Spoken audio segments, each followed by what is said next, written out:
Are we recording? This is how we go. I didn't think this was the podcast. But is a resource? Is there a Z in there? Is that a Canadian thing? How would you say it? Resource? Yeah, that's better. Resource. TheMovementStandards.com. I bought the domain, $15. It makes more sense to me now, you not being an athlete. What we want is athletes to have representation. No, actually, I really hate your idea. And I think a lot of it stems from the demands after the games.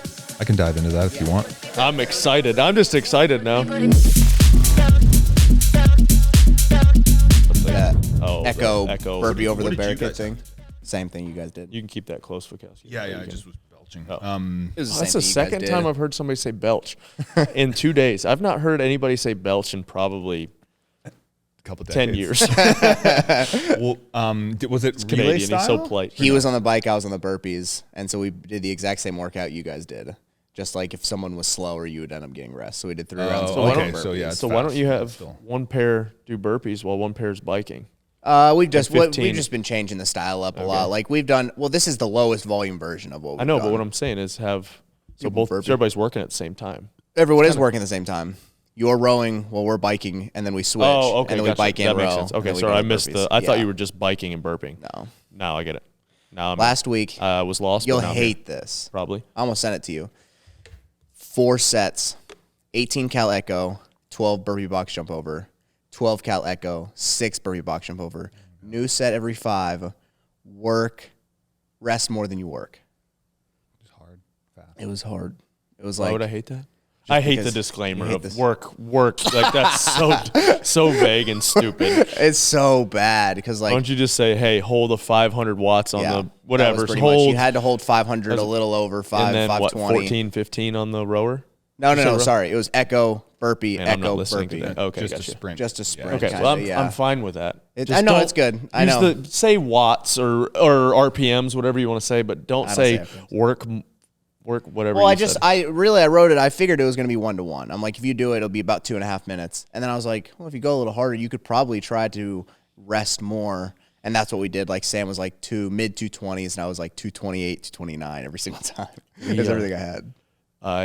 We had baseball this weekend, and it was a tournament. We're not playing travel ball. I'm not doing that, but it was an all-star tournament. So Saturday we had to be there at 9. We had to drive. Nobody other than Angelo, maybe Scott will get this. We had to drive to McMinnville, which is 45 minutes away, Oh, yeah. Did you go to play Livingston, which Livingston is 20 minutes north. We had to go south. So they had to come across. Yeah, great, yeah. And to play Monterey, which is Yeah. east.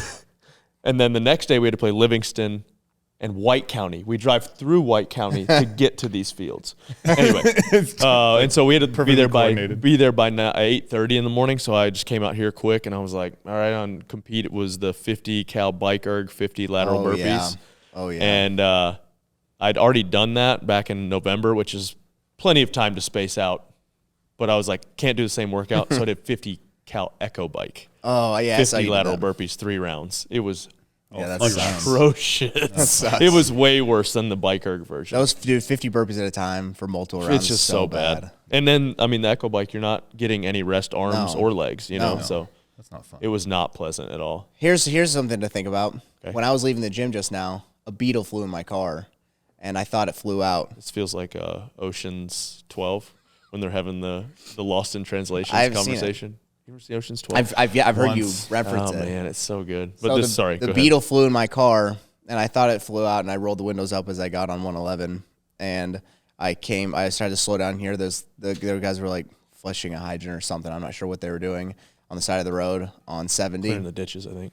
And I heard it buzzing in the back seat, and so I rolled the windows down and it flew out. And I relocated him so far, he'll never see any of the other animals that he grew up with at all. Like, how do you think that affects their life? Do you think he dies because like he doesn't have that camaraderie and stuff? Like certain animals are like that. Now his genetics have like moved. I know. What kind of beetle was it? Like a June bug? Japanese beetle, whatever they call them? With like a green shell. That's what we always call them, Japanese beetles or Yeah, I or don't really June know. bugs. Yeah, I don't Flu know. it's a green shell. I don't know if it has as much Probably don't have impact them in- of like countries, you know, like if you moved it from one country to the next. I don't think it's gonna have an effect on the ecosystem. My just on favorite, his life. Ocean's 11. Mm-hmm. There's this scene where Matt Damon's trying to seduce that like older blonde woman. Right? 13. That's Ocean's 13, but yes. That's 13? Yeah. Really? I think so. Anyway, so he's up there, and there's the vibration from the earthquake thing. Yeah. That's 13. She goes, ooh, and he goes, oh, you felt it too. And so I stole that line once. It was like the smoothest thing I've ever done. Nice. So this was like grade 10 biology class. Okay. We're on it. Are we recording? Yeah. Oh, we're yeah. always This is it? Yeah. Yeah. Oh, this is how we go. This is how we go. This is the podcast? Yeah, Oh, yeah. I didn't think this was the podcast. No, Oh, this is yeah, podcast, we're in it. man. This is how we go. No, you I got to think tell the story now. Scott will probably start it at some point. Where No, it needs to start. It needs to Yeah. get started. I thought, okay. Podcasts are always better when it's conversational, you know? No, I love it. Yeah, Let's go. I don't know which conversation you're I gonna start can it tell at, but the one story. of I those. was more being aware of your guys' time. No, dude, we got nothing. I got nothing till 1. Biology class, grade 10. Yeah, biology Take us class, back. grade 10, and Young Brent.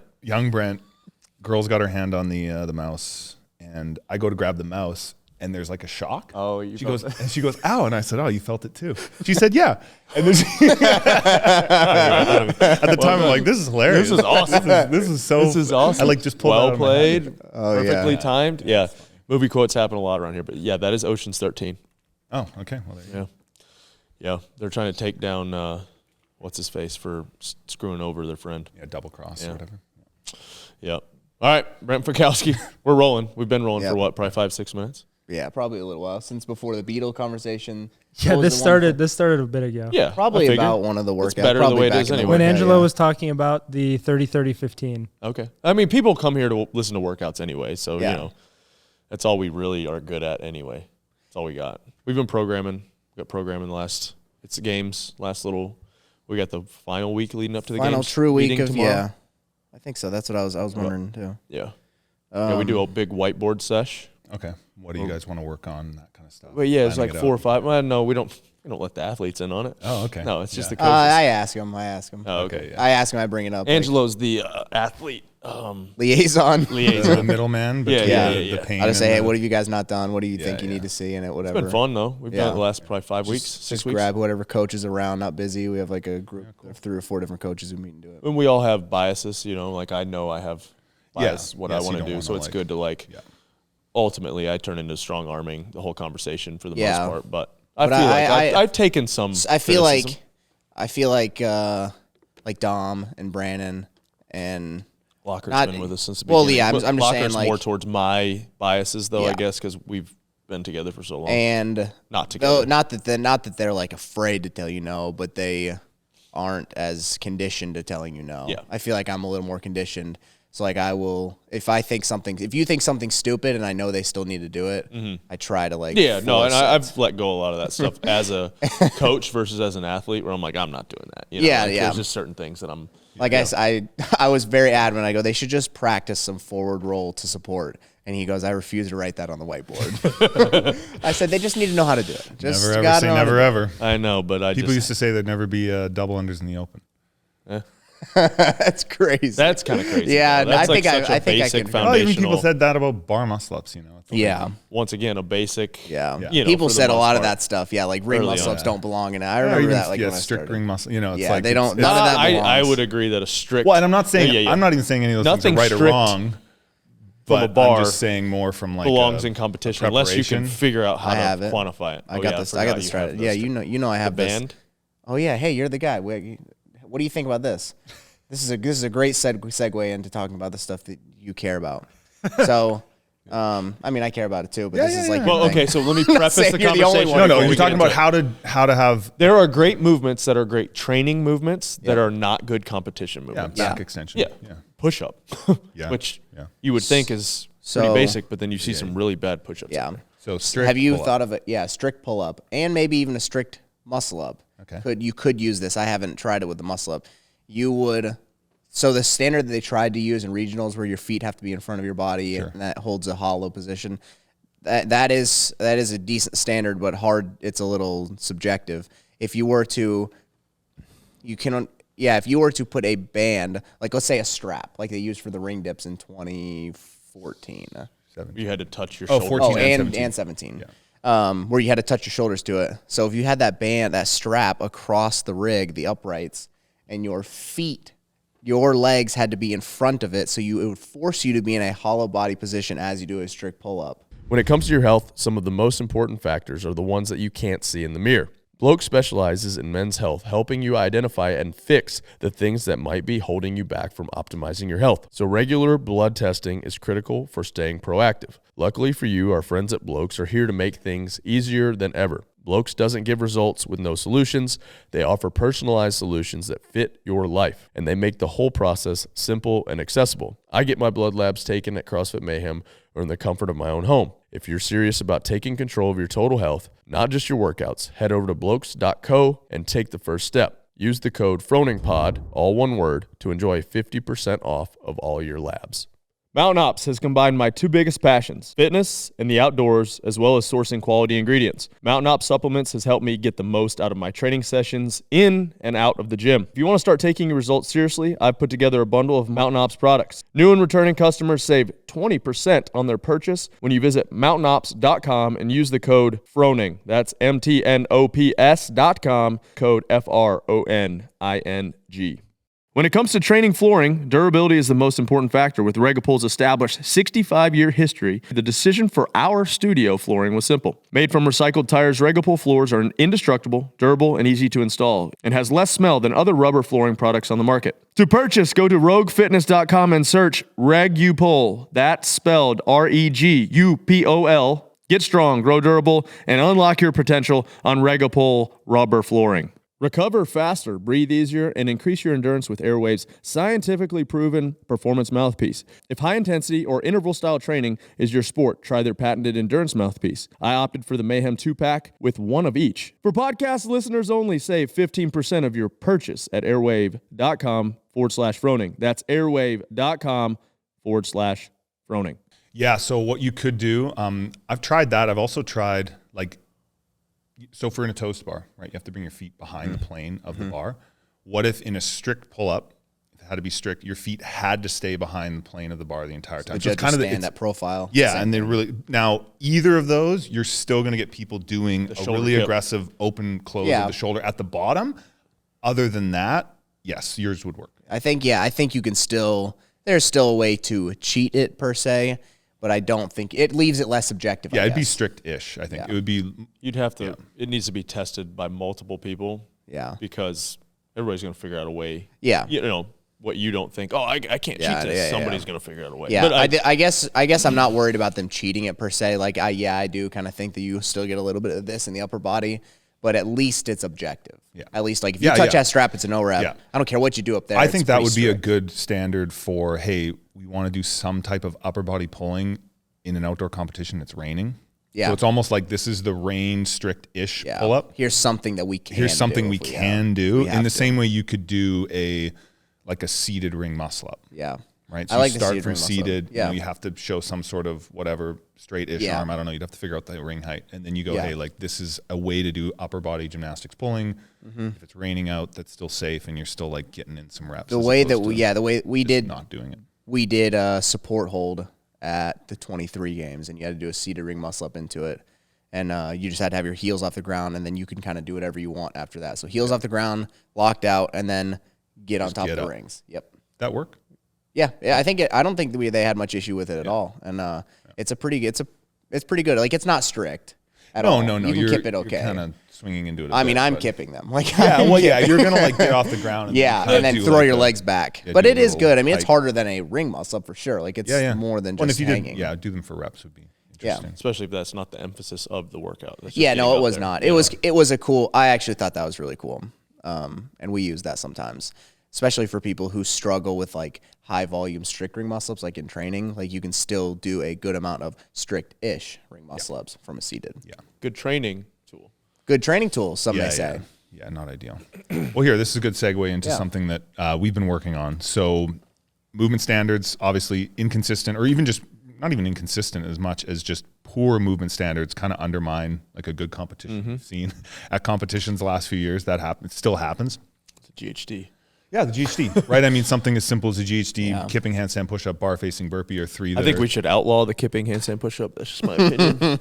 as he cracks his as neck. my neck. If it's a deficit, okay, but just in a, just a volume of like just a volume of 100 of them at That's the Wadapalooza. CTE talking. That's my CTE / fused spine together. But anyway, sorry, I wouldn't disagree with that. But we look at this, right? And we've been doing this, 18 years. And so what we're working on, one of the initiatives we're leading is to get a group together, some experts, to put out a free database for movement standards specifically for competitions, right? So nothing that like we're forcing people to follow, but as a resource.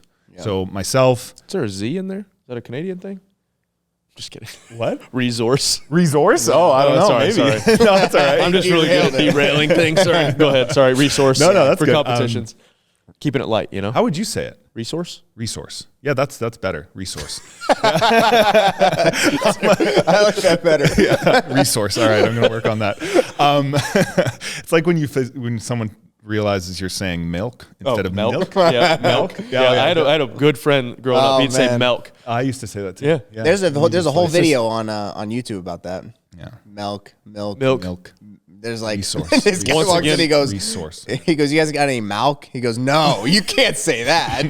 There's, I'm at the age you're not there yet. I'm totally derailing things. This is what I do. But anyway, and everybody's gonna get pissed. Oh yeah, comments are gonna hate. Can't wait. But anyway, so my kids are getting to the age. Obviously, a couple of them are past reading, but where you were starting to work on reading. Yeah. And then you try to like tell them, all right, the E at the end of a word makes the long O sound, but then half the time it doesn't. Yeah, and then you're like, how that? Yeah. And so there's some guy on Instagram that does that, where he like he's like teaching himself to read. Yeah. And he's like, oh, whatever. And he's no. Yeah, it's take, and then he turns it to S, and it's, that's sake or whatever, right? Crazy. Yeah. It's crazy. Yeah, the English language is not an easy bizarre. language to So teach. back to your resource for athletes. So, resource competitions. mostly for competitions. Now, the more competitions that use it, hopefully that starts to become a resource that athletes can use. And I think it's just one of those important first steps if we're trying to move this sport forward. So myself, J.R. Howell, he's going to be involved. Angelo's in then. And if JR's in, Angelo's in. Hey, I'd love, and we've got 3 really experienced coaches that have helped some PFA stuff before: John Singleton, Caroline Lambre, Justin Kotler, AFJ. They've already been helping a lot behind the scenes. And we're working on it. It's going to be, we're going to work on branding later. TheMovementStandards.com. I bought the domain. Well done. $15. Good deal. Well spent. Yeah, money well spent. And so, that's one of the things, because it's a starting point. There's like a lot of different things with competitions we could improve. I'd love to talk a bit more about safety and how we're empowering Hicks to be a leader in that throughout Hicks the is world. Awesome, dude. And he was at Mayhem Classic. Yep. And there's been something, Grace from the PFA has been calling him basically weekly to help him set something up. But I think the movement standards, I think it's like a really good first step to just start to get some consistency at competitions, share some best practices from experts. And it's like, how many different kipping handstand push-ups have we had in the last decade? Like 6? Oh, yeah. And get it down to like maybe, and that's not even to just say there's like 1. It's like, hey, even if there's 2 or 3 that are really good, that are, okay, these are good. They're all a little different for maybe specific reasons. So, should be exciting. It's going to be a lot of work, but so help me. We're going to get it done. I think I've been thinking about this. I talked to JR. That's not a secret. And you could have a bar and pegboard rule, for example. Yeah. He brought that up. He goes, "So what are you gonna say to somebody who has like a?" We'll go back to that. Yeah.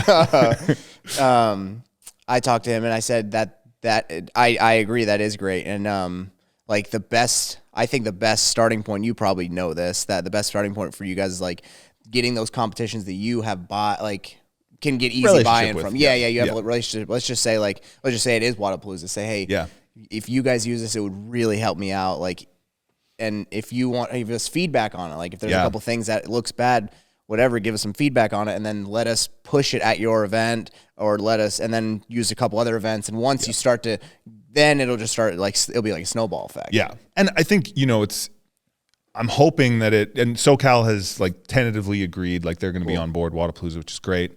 And hopefully it's like, you're programming competition. The creativity is usually like the combination of movements. It's less about the like, it's the like, trick. Yeah. It's like, hey, let's just, oh great, we can just copy and paste this and we're confident that it's thorough. We can send it to the athletes and then they can look at it and be like, all right, I get it. Judges can be prepared, as opposed to like hey, you know, I don't know, you name it, right? And we've seen it all. I think it's like a really kind of hopefully simple place to start, get some competitions on board using it. And I then, think it's good for common movements for sure. Yeah. You know, sometimes there's those outlier movements. Well, that's what I was going to say. Yeah, that's what I'd love. So what, name some of those outlier ones. Like I'm just thinking everyone saw the video of, or maybe not everyone, but at the end of a Hiller video, he put Rich and the NCC guys running backwards. And I mean, there is a hero workout that's run forward, run backwards. Okay. So like if I'm running an event and I go, hey, Brent, I want to run backwards. We know we want to do it. Yeah. We've had a couple athletes test it, and they can't really sound the standard that we've chose, whatever it is. They can't really even find a way to cheat it. What do you think of this? And then can we get something like written out that would work? That way we have a written standard, or do you want to adopt this and put it into your movement standards? And can we keep it like behind the curtain for like until like the week before? Like we may like the week before we'll say, hey, we're gonna just like a teaser video of running backwards, and then you can publish it on your website so they can go on there and say, okay, well these guys have a standard for it. And maybe they don't even know that we work together. Like Angelo's doing that at his competition. Brent has it published. Like I'll just roll off of that. And then when you have the briefing the day before, like, yeah, we are going to be using the PFAA movement standard. Like, what do you think about something like that? How do you feel about people bringing you ideas of like, hey, we want to use this. It's never been done before. Will you help us find a standard for this? Or should we not do that? Like, maybe they won't ask you. Maybe they'll tell you. They say, hey, we want to use this. We want to use your guys' standards, but we have this new movement. And if you can't adopt it, then we're not using your stuff. Like, no, that's a good question. So I think a couple things to unpack there. So on the one hand, like the PFA, I can get into, you know, something we've been doing like heads down is just really refining, like, what is our vision? What's our kind of mission statement? What are our pillars? What does the PFA really stand for? Yeah, what are we pushing? What are we pushing? What are we working on? And, you know, admittedly, like, so this isn't a PFA thing. We're kind of leading the charge on this because an athlete association, we're here to advocate for athletes. We're here to help them. And really it's like, we want athletes to have a strong voice to shape the trajectory of the sport and to shape the future of their own careers. Right? Longevity. Yeah. And when you look at that, there's pieces to that. One of those is advocacy representation, and that's influencing best practices. Right. And in a lot of other sports, that looks like, you know, an athlete association that might reach out to the NFL and be like, hey, you know, we want to protect the passer. Surfaces, you know, surfaces you're playing on, or like, you know, we want a new rule to protect the passer getting hit from behind. Now in our sport, what's interesting is we just like don't have those things at all, or they just change from competition to competition. Yeah, we have them, but it's just like made up, you know, which is fine, but it's just made up. So we're trying to put together some of the best minds to get started on what we feel is like the building blocks, which are the movements. A resource, right? Resource. Now, resource. I got to work on that. Put in the things. It's fine. I just. And so now, and this really the focus at first is, hey, let's start with some of the easy movements, some of the easy, like, you know, barbell thruster or barbell front rack walking lunge, and, you know, get to some of the more, what should be easy, but not so easy, kipping handstand push-up, burpee. And this isn't to say that this is the singular resource. It's still wrong, but it's like somewhere in between. I've totally tripped you up. Sorry. Yeah, no, that's all right. That was the plan, is get you on your heels, and then we'll just start No, attacking. I don't think, I know. I'll try and tie it up here quick. It's not to be like, hey, these are the only movements you can use. As far as, you know, are we going to be available to someone? They're like, I have this crazy idea for this new movement. Mm-hmm. We'll see what we can do. Like, I don't want to open the floodgates to 100 messages with 300 new movements. Gosh, please don't. Yeah. Please don't. So but hopefully I think part of the thing is if you have a bunch of standards for dumbbells, dumbbell movements. If you think of a new movement with a dumbbell, you can probably go to those, copy and paste bits and pieces you like, and be like, okay, like I can notice touch the ground, stuff like that. Yeah, I can notice in these standards when it's a clean movement, you know, or when it's a movement with two dumbbells, you're usually doing just one head of the dumbbell, and when it's a single dumbbell, they're doing both. So, you know, like that kind of stuff. Obviously, running backwards is something I've never really given any thought to. Neither had I. Yeah, neither had I. But, you know, if you're doing something new on a pull-up bar or even a new handstand skill, I think what we found is that what works best is, you have a line and you have another line. You cross those two. Now, in between, across them. if you have something you want people to do that's like wacky, new, and wild on your hands, it's like do it in between the lines, as opposed to like start behind the line, finish across the line. Freestanding handstand push-ups is a great example. That's a way better standard now than when it was just those like 4 reps. And it's the same with a pirouette. I think it's easier when it's like, hey, walk forward, spin, walk out, good. So hopefully there's things people can pull from that. And then in time, you know, maybe you see a competition and I'm like, wow, that's a new thing. All right, let's add that in. But there's so many right now that are just well, everybody wants to have their flair on an event. Yeah. Like we're almost past that point. You know, obviously there are some new movements out there that we probably haven't thought of or done, but it's almost like at this point, most of them have been done. We're going to run out, you know, like, and that's the whole point. No, I agree. Let's like get to that and you get more competitions adopting it. And if you really want to change them, like I'm not going to stop you. And you know, the less, honestly, the less of a standard you can have within reason, obviously. Yeah, least amount of words possible. Least amount of words possible. Like, you know, where the athlete doesn't have to, like, there's not. It's hard. It's such a balance. You know, we tried to do this with the classic where it was like, let the athletes be athletes. Let them kind of figure it out. Let's not make it about the movements per se. It's more about letting the athletes shine, right, and give them a good test. So, yeah. And then, you know, even like I think back to the pistols at the 2022 semis where you couldn't bring the heel behind. There's all these things. I'm like, judges. Too many things to watch. Yeah, judges can only look at one thing at a time, right? They're looking at, you know, are they fully standing up? Are they looking at their hip? Are they looking at their knee? And then at the same time, they have to look at that other foot and make sure it's not passing behind the heel. I'm like, you're going to choose. You're going to choose. You can't. Two of those things. Those are 4. Like you can't look at all 4 at the same time. It's same with a kipping handstand push-ups. So, So like, what if here is an example, I guess, a better example.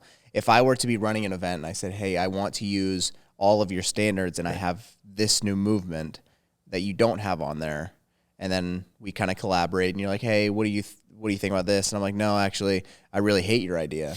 But I'm going to adopt everything else.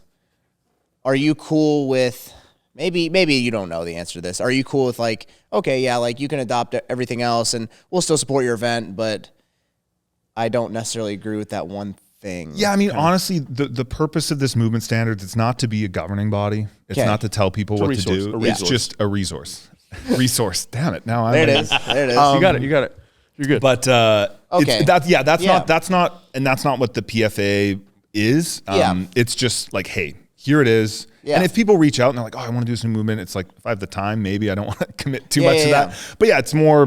Well, I'm just saying, somebody you're collaborated with, like, let's say Wadapalooza, you are working with SoCal, and they're like, hey, Brent, we are going, I'll just keep using it. We are going to run backwards. And and we don't like your standard, but we're still gonna use everything else you got, and then we'll still collaborate on this and everything. We want you to be a part of it, but we have an idea that we're gonna use. Like it's cool.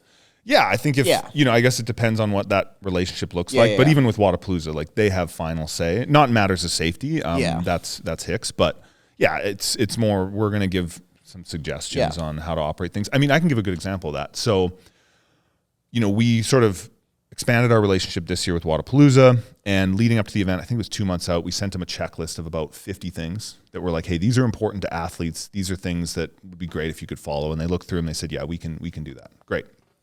Bunch of stuff about warm-up areas, competition flow, whatever. And one of those was no cuts. Athletes don't want them. They're paying for an experience. It undermines the legitimacy of the point system, all that. They said, great. 3 weeks out from the competition, they go, cuts. I think we need cuts. And we push back. We're like, guys, we promised. Like you promised. No, like you don't. You know, like I'm like, guys, like we got to make this work. Come on, like can we do this? All right. And then they went back to the drawing board. Came back. They said we moved some things around. No cuts. Right, which is like, and that was, you know, there's a bit of conflict there. It was like, how hard do I push here? I don't want to ruin this relationship, and you know, they're like, got to do this, and that's I think a good example of, you know, it's not always going to be like super friendly. Yeah. But I think it did make for a better event. It makes more sense to me now, you not being an athlete. Having those conversations. Yeah, sure. You know, I think for sure, if you're not that, you're going to be biased towards athlete because you're representing the athletes now. Yeah. But then it also is kind of murky at the time when you were still competing, you know? Yeah. I get that. You know, no. So I think what's hard about that is it's you're not untrue. Like what we want is athletes to have representation. I agree. And so there is a sweet spot where are there certain things that active competing there athletes should be active competing athletes on advising board, yes. but I think the leader, the director, or whatever, should be like a former athlete, 100%. Like, I don't, or maybe not. I mean, it makes sense because our sport is pretty niche. I think it makes sense that the director was an athlete. Yeah, probably. Yeah, at some point. But at the end of the day, like if the athletes are voting and they're like, we really want somebody else and they trust them. I agree. Yep. It's like, I guess great. it is. I think democracy, Yeah. You have that in Canada? Oh, yeah. Oh, yeah. Okay. We got more parties. Got a plethora.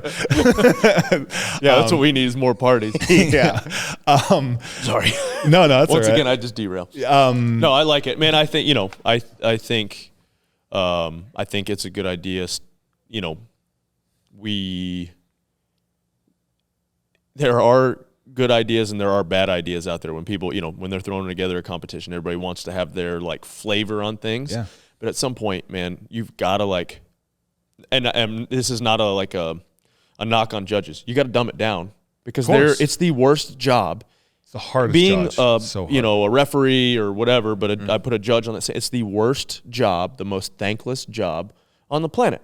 Yeah. You're especially with the current climate with phones and everything. So if we can simplify those movements for athletes, but also for the judges, so they don't, there's only certain things that they're looking for, it's going to be better product for everybody. I was thinking about this driving here about judges, and you could take the best judge from, I don't know, gymnastics and bring him to a CrossFit comp, they'd be horrible. And in the same way, the best possible CrossFit judge, you bring him to a gymnastics comp and you say, hey, you tell them exactly what they're going to see. They're going to do 2 flips and 1 spin. Feet have to stay together, land on 2 feet. They can't start spinning until the flip's done, whatever. What do you think? You think they're going to do a good job? Like 0% chance. And we saw that with double under crossovers at the games. The judges didn't know how to judge it. And I don't you can say what you want, whether you like or don't like that movement. I hate them. Sure. Sorry. No, that's fine. I thought that's what you were asking. Yeah, maybe. And competitions are still going to use them. Yeah. Right. And there was nothing wrong with that movement standard either. But the judges just having no exposure to seeing it. And I remember throwing it in at the games. I remember in the back, I was with a coach, and they're like, I forget, they said like, oh, those don't count. I'm like, they definitely do. They're like, no, those are singles. I'm like, those are doubles. And so we're having this argument because I've just seen more people do jump whatever. Yeah. It's just, it takes you probably time. Did jump rope team when you were in middle school, Yeah, we warmed up with it in volleyball. Yeah, so it's just I just have more of an exposure to doing double under crossovers. And I'm like, oh, there they are. You would do those to warm up for volleyball? Yeah. Double under crossovers? Yeah, sometimes. Wow, that's crazy. Yeah, we would mostly do doubles and triples. I knew a guy who could do like 10 quads in a row. Wow. He had a crazy vertical. But it was nice when I started CrossFit. They're like, oh, double unders are a thing. I'm like, great. This is cool. Something I can do. That and wall balls is like kind of like setting. You go. Yeah, setting it. Yeah. But really, so with the, we're kind of bouncing around it. With the PFA, right, we want to have athletes to have a strong voice to shape the trajectory of the sport and their own careers. Mm-hmm. And right now, in other sports, there's like structured governance. Right now, it's a mess. Yeah. In all stages and all levels. Yeah. There's, let's call it like it is. Yeah. There's no governance. There's no consistency. There's no athlete protections. No communication. No communications, no collaboration. And so hopefully this is like a step in kind of that direction, is first of all, really defining the way in which we can plug into that. And like someone like the AFJ can plug into that. And until there's really strong sports governance, that could come from something like IF3, that could potentially come from CrossFit Inc. It could come from another body that's created or a group of, that come together, right? Mm-hmm. That's not really the PFAA's role. It's like we're here to advocate for athletes. And we do that like in 3 ways. And one of those is advocacy and representation, where, hey, we want competitions to have really experienced safety personnel like Hicks that can act independently, take independent action to override competition. And then also we want clear rules that are consistently enforced and for athletes to have the ability to impact those. And so that's that second area where we're working on now. It's like, well, how do we get these clear rules? You kind of have to just put it out there for free and see where that goes down the road. Resource. Damn, that's going to take some time. Yeah, I'm going to tee you up, Brent. Please. Because I when I was talking to JR, I said I would do this. And this I want to get into it. And I think this helps you out. Morning or night? What? Like before This bed was or before bed. after you guys woke up? No, this wasn't. This was pillow talk, but the eat with the first pillow talk, not the second. Gotcha. Okay. So I think a lot of your biggest problem right now is your buy-in to the PFAA, or really just into the things that you're pushing. Probably the buy-in from people who just disagree with you or think they disagree with you. Sure. And I think a lot of it stems from the demands after the games. Absolutely. So I can dive into that if you yeah, want. go for it. Yeah, just no like problem. I Well mean, done. Good pillow talk. yeah, heady. like well, just like I wanted to ask that, and I wanted to ask it to you on here too. Yeah. And I wanted to. I didn't realize the cameras. I thought we'd start with it, but I Yeah. didn't realize the cameras were. No, we had let's to get out of the way. ease you into it, you know, make you feel comfortable. Yeah, I don't mind. No, I think and it's then important. get right behind him. Yeah, I mean, I just think I was thinking about this, and I wanted to give you a chance to say it here because people think we're assholes. People think Sevon's guys are assholes, and You don't think we're assholes? and a lot of us are, somewhere assholes. we are, or somewhere in between at least. And like we can like, I mean, we talked on the phone a lot after this, and I feel like we had very mature, level-headed conversations, and we disagreed fundamentally on everything that post really was. Sure. And I feel like, and I don't understand why we can't do it here too. That's like, great. I mean, I can go. Go for it. Sorry, I heard I'm just I heard excited an now. inhale. Yeah, I mean, so at the games this year, right? Lazar drowned. yeah. Myself and most of the other athletes swam over his body. So there is like emotion attached to that. But our response to that was objective and logical based on the facts that we had and have. And we're looking for accountability and responsibility from the leadership and from everything that I understand and that we continue to understand. Like, leadership in this case is a singular person who has the authority to decide whether an event occurs or not, and that's Dave Castro. And we felt like with an avoidable death, from everything that we can see and everything we understand, tragedy and an accident, certainly not on purpose by any stretch of the imagination, we needed accountability and responsibility. And if I'm wrong about that, like if there were really quality safety measures in place, right, and all the emergency action plans were followed to a T, that's where transparency comes in. That was the second part, right, of our response, which is we want transparency in the investigation. We were promised that, right? I think athletes want that. I don't think there's any disagreement there within the community. We wanted transparency, and we weren't given that. And I wonder why we don't have any transparency. And the third thing is, moving forward, what can we do to make sure that never happens again? It never happens again. Right. And like we're going to have accidents, right? Yeah. People are going to roll an ankle. People are going to get really hurt. I don't want to do burpees in bubble wrap. I don't want to, this air conditioning is great. There's athlete, responsibility and part of it too, of not saying that. Once again, because me and Angelo have different perspective. We were both emergency response. We've been in those situations, and we know it shouldn't have never happened, right? But if you, and the hard part for me is I wasn't there, but watching the live stream, there were two people within however many. So to me that, and I don't know their qualifications, and because there's no transparency again. And it could be, just again, human error, which is possible. At the same time, there were athletes that were struggling and looking around, and there was no one there. Yep. Or an athlete was on a paddleboard and said, I think I want to pull out. Like, I'm struggling here, and they radio in and they say, if you pull out, your competition's over. So as an athlete, you're deciding and PFA has brought up minimum work requirements and the removal of those. Yep. And they were never willing to make a commitment to just remove those, especially in safety. But there's other there's other reasons for that as well. Yeah. So, we're looking for collaboration moving forward where athletes can bring up concerns. And really, we want independent safety experts that can take action and override the competition. And from their response in November CrossFits, we still don't have that. The sport team makes the final call, from my understanding, on what happens at competitions. I could be incorrect there. You're on the safety board. Yeah, the safety board. Did you just drink Brent's water? No, I got one. Yeah, dominance, man. It's like stealing my chalk on a rope. Asserting dominance.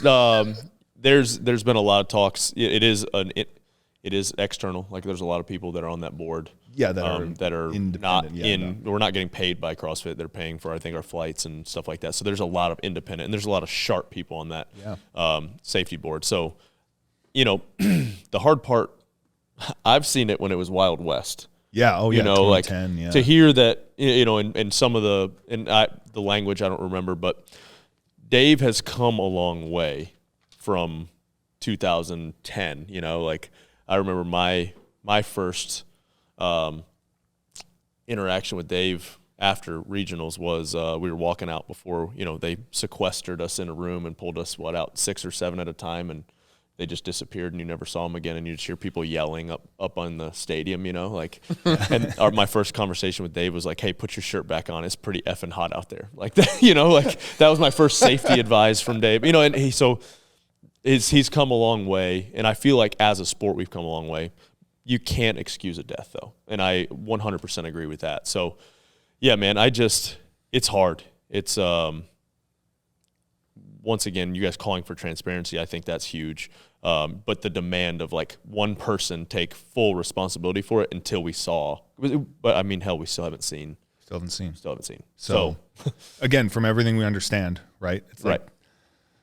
So, we took strong action, right? And if we'd taken no action, we'd have criticism.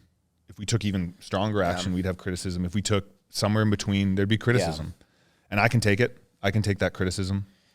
As where you stand, you're in a tough position to, if like you basically you just said, you have to do something. Like you are in that position where you have to do something, and maybe it's just your own personal convictions where you feel like I have to do something. Whether I'm this person, the head of this thing, when you made the demands, and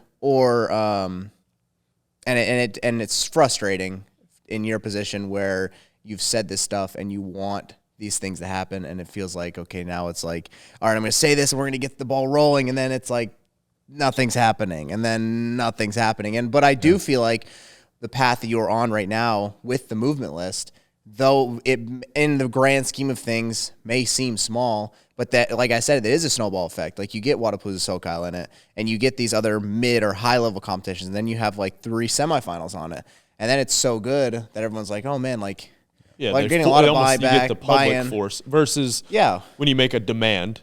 Yeah. But there was no consequences to said demand, was well, there? I just feel like it just doesn't. How are things go? I mean, not specifically. We were trying to just take a really strong stance. We don't have like $1 million in the bank to I agree. I know that's a hard, and so that was the hard part.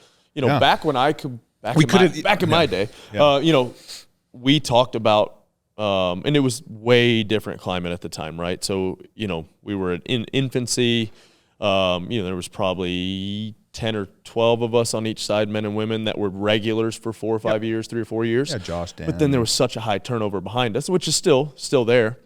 And so it was hard to like, all right, hey, can we take a stand? Or are they just going to be like, cool, we'll get the next. Yeah. Now there's so many different competitions that other people can go to and make more money, or, but back then you had to win the CrossFit Games to make any money. And then if you didn't win the CrossFit Games, maybe a sponsor was mid-level or whatever. So it was hard. Was there a fear of like speaking out, do you think? Not necessarily a fear of speaking out. Like we would talk to Dave pretty regularly. Just knew it wouldn't do anything. It wouldn't do anything some of the times. Like in our, early on for us, it was like, all right, hey, can we start some type of insurance? Can we, have some type of fund if people get, and so that was like with us, that was some of our biggest concern of like, how do we make this thing a viable thing over, basically what you guys are doing now of like, you probably got 10, 12-year window depending on, what you got. Yeah. And as an athlete, and then what can you relay that into future? And so how can I maximize that?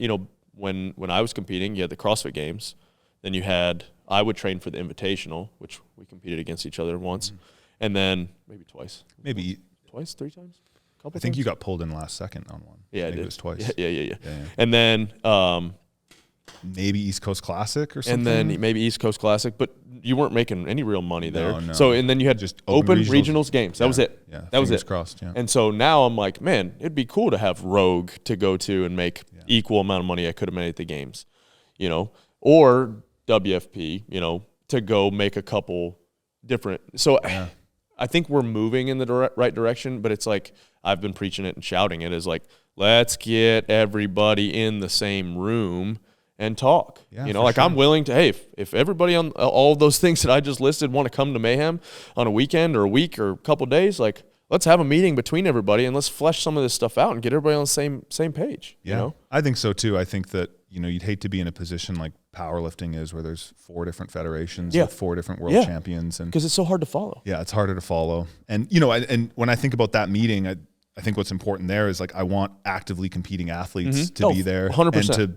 like they need to be the ones coming out of there being like, hey, we got cool. This is great. We're moving and this is what we want. Right.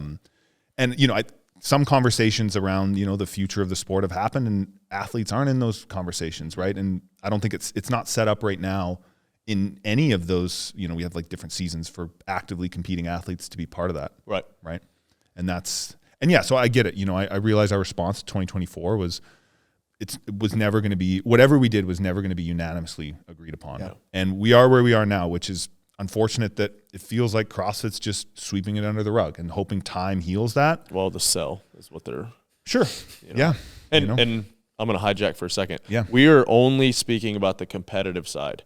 People are going to be like, well, what about the community? And I'm like, we're one of the largest proponents of the community. It's a whole nother thing. But we're specifically talking about the sport right now. And now you're going to get people that are going to yell you for splitting them up. Yeah. They shouldn't have any disconnect. Yes, they should be different. Like let's come on. Like we were talking the other day, like it's like it's a triangle. You've got sport, it feeds affiliates, speed media, like it all works together and they can those arrows can flow. And when it was working the best, you had strong media, you had strong affiliates, and you had a strong sport. Yeah. Yep. That was when, obviously there were some things that could have been cleaned up. They could have what's interesting is a lot of people can look back on a highlight reel from 2014 or 18 and be like, oh, those are the glory days. And like, those are great videos and those were good times. And I think, but there were also a lot of things that are better now and could have been improved then. To me, what was back then, I remember people saying was, man, imagine what the sport's going to be like in 10 years. Right? It was as much about the excitement and hope for the future. People were still getting, screwed over in online competitions. There were still bad movement standards. There were still competitions that were whatever. It seemed like everyone was trying to get it better at the same rate. Everyone was like excited about getting it better. Like you're saying, like there was an excitement and a belief in 10 years, dude, in an evolution, and we're looking for that progress. I think everyone wants to see it progress. There we go. Now I'm wondering which one. I think both. Yeah. He said it, and I was like, I'm going to over enunciate everything now. Oh man, that was good. But looking for, and an athlete association's part of that. And this is, there's I want to do so much good that there could be athletes in our association that don't agree with our response to the games. Yeah. And that's okay. Because we are like, there are athletes competing. I went on Competition Corner. There's like 30 competitions next weekend around the world, right? Everywhere. People are going to go to the CrossFit Games. People are going to go to World Fitness Project. How can we help those athletes indirectly by, influencing best practices, so a quick segue to talk about Hicks. Hicks is the medic at CrossFit Mayhem's Mayhem Classic. He's at World Fitness Project. He's at Wadapalooza. Everywhere. I think there's 3 or 4 of him. Yeah. He was just on a mission trip with Mayhem Mission in Peru. Okay, I went. He's at Syndicate, and so what we've been working on with him, it's a functional sport safety working group. Okay. So it's a working group. That's we've been helping figure out what the best title is and the format of it, and so it's a bunch of volunteers, a bunch of professionals. He's leading it to share best practices about safety at competitions.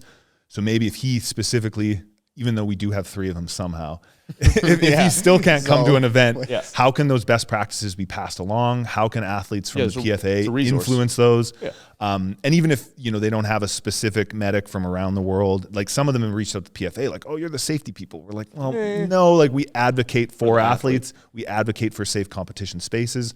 Now we have this email in this place, and, the websites should be live right now. What is that? It's on our website, pfa.org. It's linked. And then it's the Functional Sports Safety Working Group. Bit of a mouthful. Safety Working Group. Got it. I feel like, do you guys watch Seinfeld? No. Simon Ben and Ruffin Haben Taff. He's trying to remember this girl's workplace. He's like trying to memorize this law firm. So you can go there and there's a way you can make sure your competition is following the best possible safety procedures. And that's like a resource there that will be continued to be updated.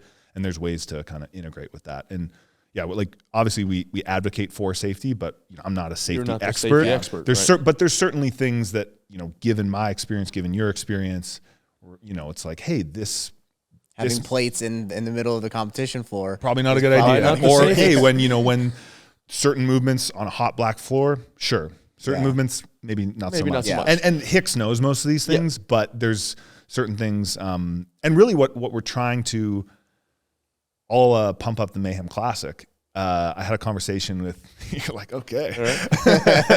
I had a conversation with Fee after the event, and she was saying the rope climb event. So there was thrusters and legless rope climbs. And so she noticed that the ropes, so for those of you at home, there's like a grabbable portion, which is like 1.25 inches in diameter. And then there's this like thick knot you can't grab. And depending on how it's set up at your competition, it was like grabbable portion, a big distance before touching the clasp. And so she told me, maybe this was already in progress, but she told me, she said, I noticed that, felt like, maybe that's not so safe.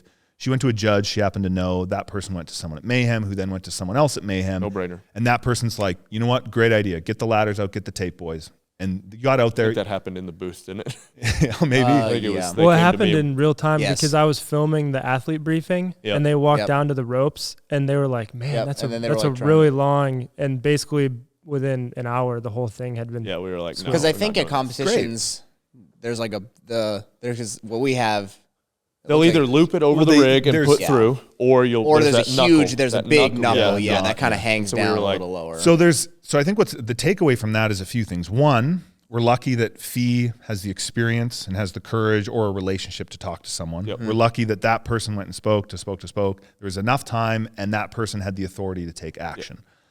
Now, obviously, in a perfect world, you have that culture at every event. You have that time, but also, how can that knowledge that we know of and that Fee knows of be passed on to all 30 events that are happening this weekend around the world on competition? Is that okay? So what do you think is the right way to combat that? Is that like someone from your team is at these events that you're partnering with, and they're the person, they're the liaison, like, hey, if you can come bring those things to me, like maybe you don't know a judge or you're really comfortable with, like I am here, like that's kind of what my role is, or is that just who's in that position to make sure that there's someone always there to answer that question? That's a really good question. I'd say the quick answer is it depends. Okay. I think in a perfect world, you would have, first of all, like really robust written standards, a checklist, right? Where if you're doing, and this is kind of where it's not here yet, but eventually with movement standards, you're going to have, barbell thruster. What equipment are you using? A barbell. And then there's like, what are some common safety issues with barbell? It's spacing, it's making sure the collars are on tight, it's dropping rules, ghost riding it, and then, ropes, right? What are the common issues? The coil, and an example of where this didn't work, 2022 semifinals with Scott, he raised the issue, hey, there's this coil on the floor. I'm worried someone's going to land on it bad, roll their ankle. And I don't know exactly, but it didn't get fixed, right? The time, I don't know. At that event, or was that the one I got kicked out of? No, I think you were there. No. You were there. He was competing as an individual. Yeah. You were competing. He's the one who said it. I was competing. And he's the one who twisted his knee. He hurt his knee, he had to get surgery, I think. I think there was actually a picture, and same thing. I landed on it, and I have no ligaments in my foot.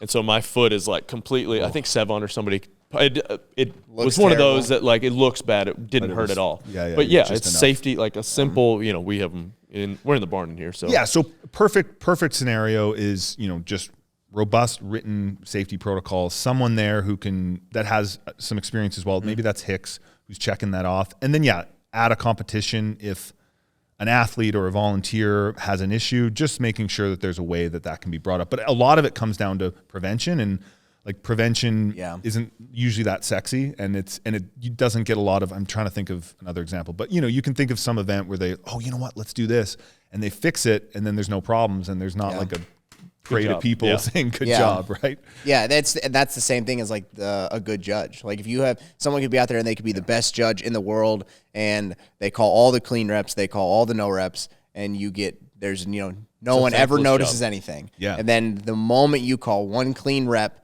like let's say a huge one, like a legless rope climb. You call one clean legless rope climb and no rep, your face is plastered everywhere. Yeah, you know, so like it is tough. But yeah, it is just one of those things where you're going into it. You're like, I'm going to do the best job that I can.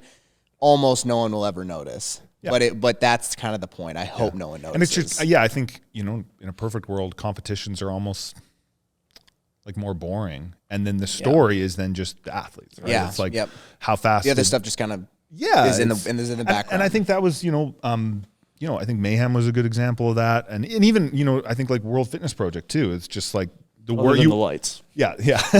In person, it was fine. But yeah, I haven't watched the stream, but, you look at those workouts and even the Mayhem workouts, there's nothing really like.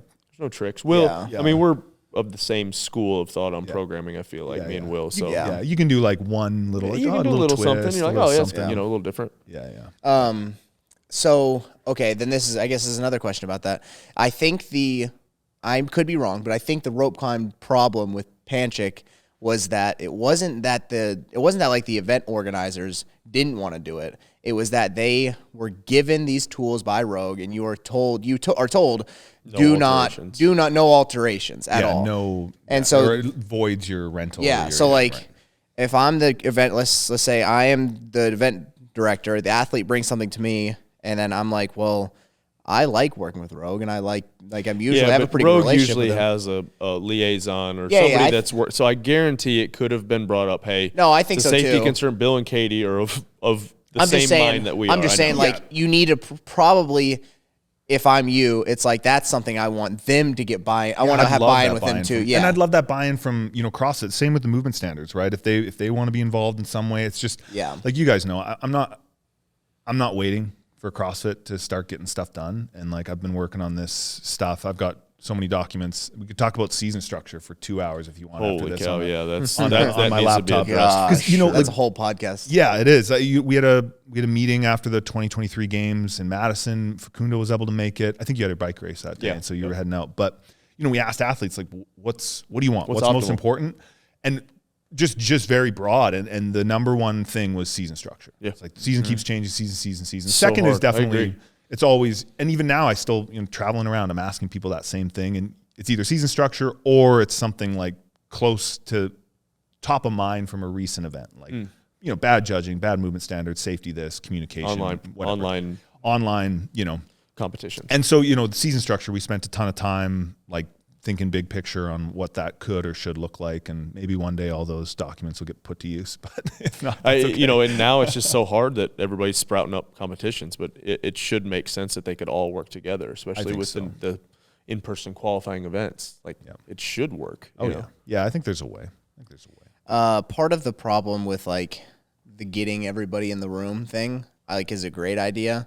I think a part of the problem that we have just in our culture now is that it's like everyone works remote, which is cool. It is great that you can do so much stuff on your computer, and you don't necessarily have to be at an office at all times. But stuff gets lost in the weed.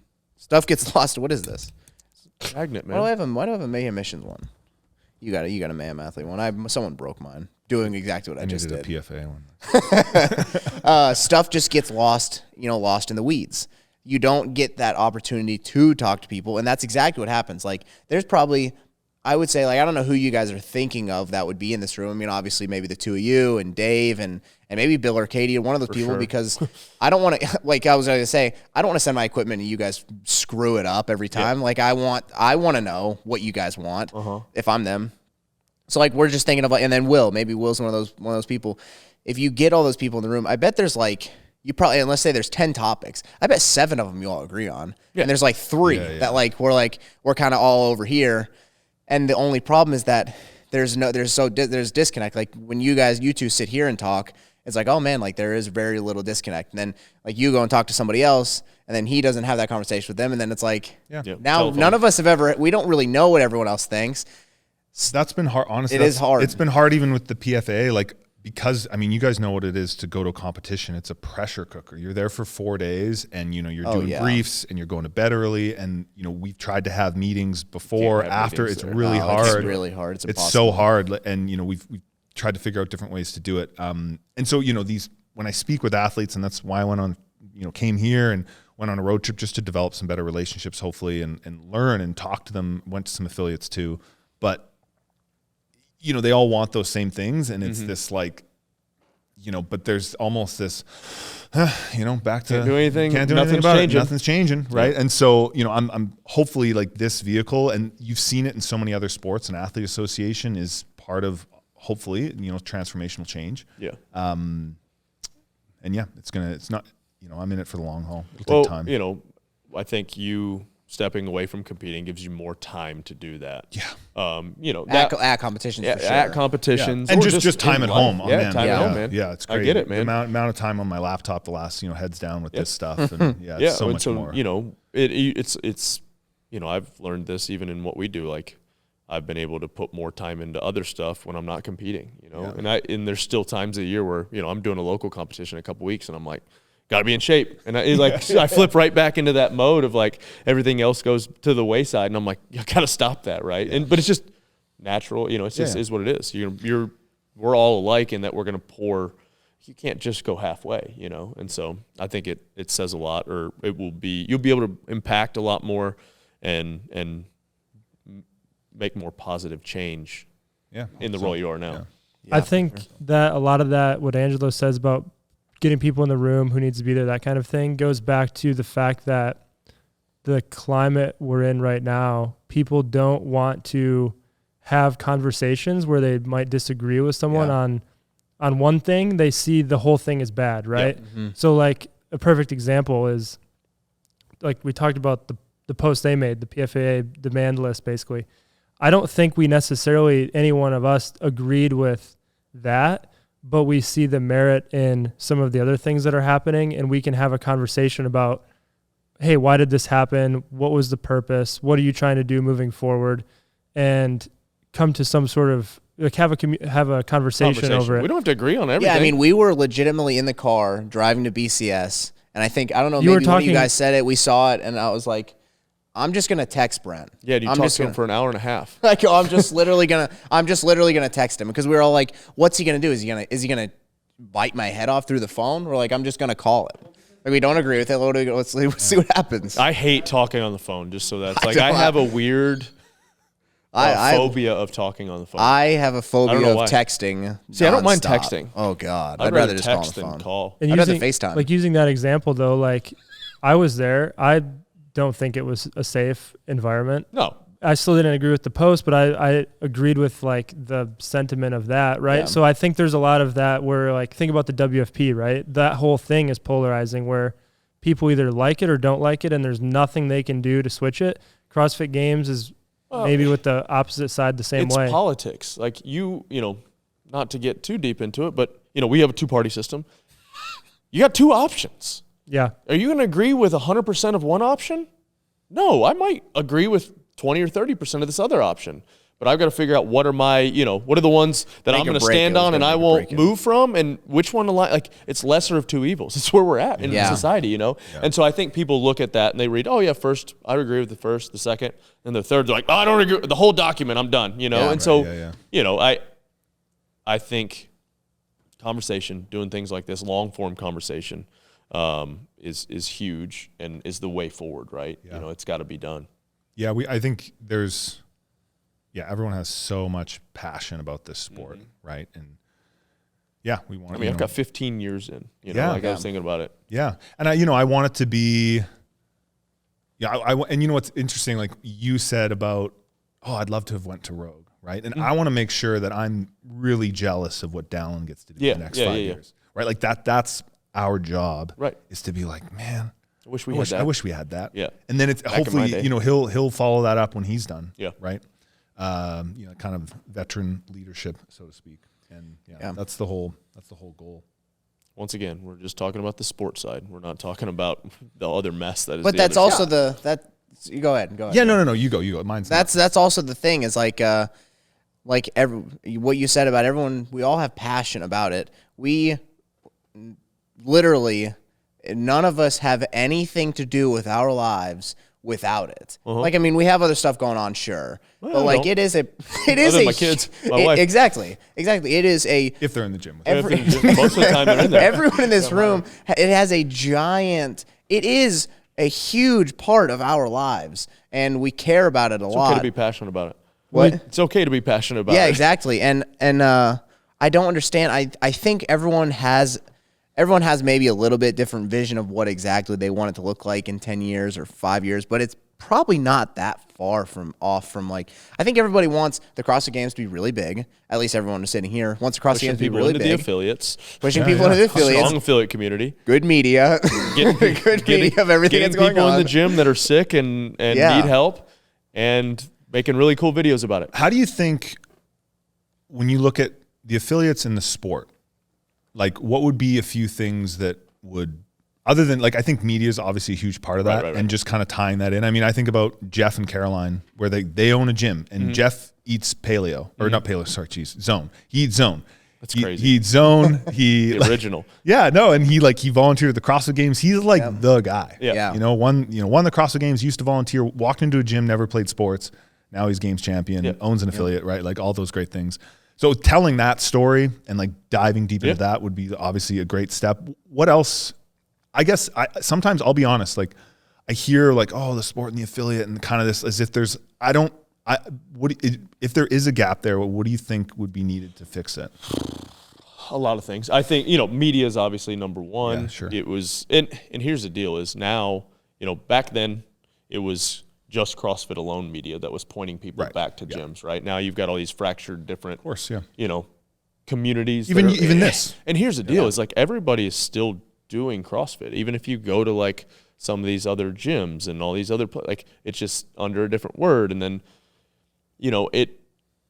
how many people have heard, they've seen, us working out on ESPN and started, I had a guy at coach's pitch game this weekend. He's like, I saw you on ESPN, blah, blah, blah, in 2000. I'm like, dude, it wasn't on until like, it was 10 years ago that it was on, and that's something that stuck with him. Yeah. He started working out, like it's like tying the athletes back into the community side of what's going on, like that they are just like them, I think that's a huge piece of it. It's one of the only sports where I can do exactly what I see somebody do on TV, almost identical, literally identical. Like I can't go play professional football. I can't put on the pads and go play. I can't, even, like in your realm, you can't go play some of the guys that play on the Olympic team, but I can like do a workout in my garage or in an affiliate that almost is identical to what we do or we have done in the past. I think there's such a cool tie to that. But then, hey, in this competition, there's this cool training methodology that gets people fit or just healthy for life. We've got 84. Hollings is 84. I keep messing it up. Jenny keeps coming up and telling me. He's in his mid-80s. Mid-80s that goes to the gym. Thomas Lynn went to the games as a master. He's 7. He might be high 60s, low 70s. Yeah. And comes in and grinds every day. And then we got 5 years. Like you go in there on a Wednesday night, there's 30, 35, 40 kids running around, just chaos. So did you feel like the storytelling around the sport just needs to just ensure that it maintains like a piece of a tie back. Yeah, like just a consistent tie back, like 10, 20% of the airtime, whatever it is. Like working out with or around, our members makes people be like, oh, I'm going to support the team because I see them every day. So there's the media component, within the sports media, let's call it, where it's tying it back, and then just kind of ensuring that there's consistent communication. Let's say with the athletes, like, hey, this like.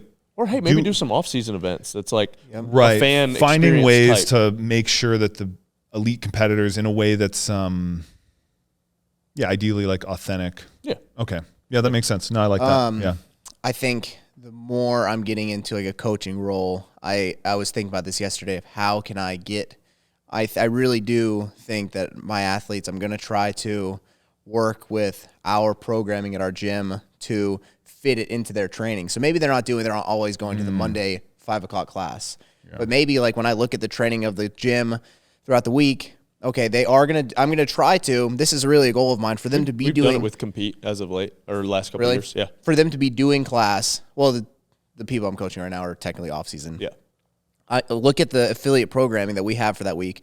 Okay, this training piece fits with their program. Right. So on Tuesday evening, do the 4:00 class. Yeah. Or like next week at and Friday. You could even change it to like a couple extra reps to make the stimulus similar to the class. Because we're talking about high level athletes. I do that regular sure. in the off season. Do it regularly. So like you get that buy-in, the camaraderie there. I'd like to get back into coaching more like classes, honestly. Like I was going to probably talk to Josh, say, hey, I don't need to like coach all the classes, but like if somebody's like, hey, I'm sick, I'll coach that class. Like I want to do that because I want to be there. I want to close that gap. Yeah. Like I feel like that's the only way you close the gap is you get in there. And we stress it a lot on here. Like how often for a CrossFit Games athlete do you go and do the class, or do you just go to the gym and like you find like a couple buddies and you're like, hey, we're gonna do a bodybuilding session in the corner or whatever, like 5 or 6 guys that go there, and you end up missing that a little bit when you are so singularly focused for the games or for other events. But I think there's still a place for that. Like you're not derailing your training by doing something that would have fit anyways, just with a different crew than like me training in a corner with my headphones in by myself. And there is a time for that. I get that. There's a time for that when you're in season. And, so that's a real, just like a tangible, actionable thing that you'd like more athletes to do in hopes that it builds like true connection. Sense. I think so. And like you said, maybe even a competition where you're doing, because like he does it. I mean, we do it all the time. We go to like competitions. We partner with a lot of competitions, and he's like a regular at those. People love that. And of course, so like I think there's a little, I don't know. I like it that there are professionals in the sport. That's cool. But I also like, it's always been like that for any sport where like you have Tom Brady and he has this like weekend camp and like these kids who want to be quarterbacks. Like, and I think a lot of that does happen in different ways. It's, is it being covered as well as it could be? No. Yeah. And I think that's the media thing. Yeah. Like think some athletes, might just be private about a lot of that too. Yeah. And, but at the same time, yes, I think having that more consistent tie-in. And then you could do a whole other podcast on, and like when I was traveling around, I made an effort to speak with some affiliate owners. Be like, for sure. Hey, like what's going on? Like just like with your actual gym, your experience, like forget me and, my desire to have a standardized burpee or whatever, right? Like the nitty gritty of the pro athlete experience. But and so that's a different, I think there's that's another different. Yeah, I could get into that, but I'm sure. You've been to more affiliates, I'm sure, in the last year than I have. Yeah, but it is. Yeah. I think that is part of it, is the disconnect of like the athletes saying we want to make more money and we want, and the people are like, well, I don't really give a shit what you want because I don't know who you are, I don't know what you're about. Yeah, that. Like you, I think what's tough about that too is honestly like every sport does go through that. Yeah. Right. If you look to. We sometimes compare ourselves to tennis and golf, and it's unfair to do that in 2020, right, with those sports and where they are right now. Yeah. But if you look back to the 60s, most of the golf players and tennis players were in the pro shop. So they were coaching people, and then on the weekends they'd go to compete. And then eventually it kind of evolves away from that. And there's ways to continue to tie that back, but at the same time, the success that Tiger Woods had just as a pro probably got a lot more people to golf courses. True. So there's ways to, and maybe funny enough, during the 60s and 70s was when the athlete associations helped things out. Funny how that works, but and that's when players start to, as professionals, and both professionals in the sense of money, but really in the sense of like dedication as much as the money. Like they're just demanding more and needing more from those events because it becomes their workplace. It's what they're doing. It's what they're doing. And so when there's nothing more frustrating than when you put in like so much of your energy for a competition and then you go there and you can tell like their level of attention and care to what is like needed in your training and to execute, and then it's kind of this like, like good luck out there. Like, oh my gosh. So I think there's ways to continue to tie it back, but also this, I think we can be really grateful for where the sport was, and also know that like we're never getting back like high school football energy, or it's like you make it to the NFL, and I was talking to someone, he said, when you get to the NFL, you have to remember that those great days you had in college are gone, and they will never the way your relationship with college football and how you played with your team and that camaraderie and it's just you and the boys. He's like, you're in the NFL now.